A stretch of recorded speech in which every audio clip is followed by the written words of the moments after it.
তারেক রহমানের সাথে ২ বার আমার সরাসরি কথা হয়েছে। আমি ওনাকে বলেছিলাম, দেশ আজকে খুবই সমস্যাগ্রস্ত। এখন শহীদ প্রেসিডেন্ট জিয়াউর রহমানের দরকার ছিল, অন্তত বেগম খালেদা জিয়ার দরকার ছিল দেশনেত্রী। তিনি হয়তো সক্ষম হবেন না, আপনি শহীদ প্রেসিডেন্ট জিয়াউর রহমান হয়ে যান, আপনার পক্ষেই সম্ভব।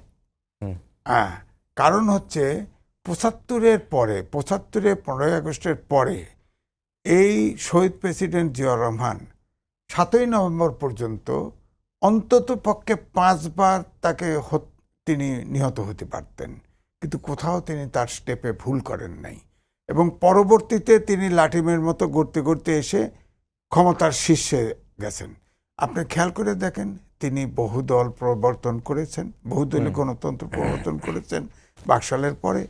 আর তারপরে আপনার সবচেয়ে বড় কথা, তিনি অল্প দিন বেঁচে রাখা হয়েছে, বাঁচতে দেওয়া হয়েছে, তাকে বেড়ে ফেলা হয়েছে। কারণ নিছক তিনি একদমই দেশপ্রেমিক ছিল, তাকে রাখা হয় নাই। খালি খুনি দেখেন না, এখানে পরাশক্তি ইনভলভ ছিল। এবং খেয়াল করে দেখেন, এখন জিডিপিতে যে কন্ট্রিবিউশন গার্মেন্টস, এটা শহীদ প্রেসিডেন্ট জিয়াউর রহমান শুরু করেছেন। প্রবাসে লোক পাঠানো উনি শুরু করেছেন। কৃষি তিনি শুরু করেছেন। সার্ভিস সেক্টর তিনি শুরু করেছেন। এইটি চারটেই হচ্ছে প্রধানত জিডিপিতে কন্ট্রিবিউশন, আপনি খেয়াল করে দেখেন।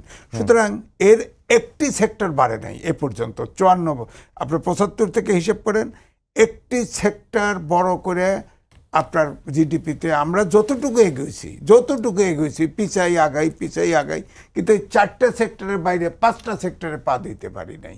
অথচ এখন ধরেন, এখন যেমন আছে, নিশ্চয়ই তিনি, আমার মনে হয় তার পুত্র তারেক রহমান করবে।